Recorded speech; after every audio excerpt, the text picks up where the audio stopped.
vācies prom pie savas vecās kundzes. Tu saprati?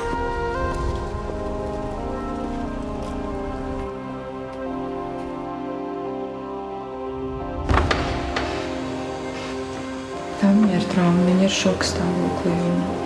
Šobrīd labāk viņai būtu palikt mājās. Vai jūs varētu palikt ar viņu šonakt?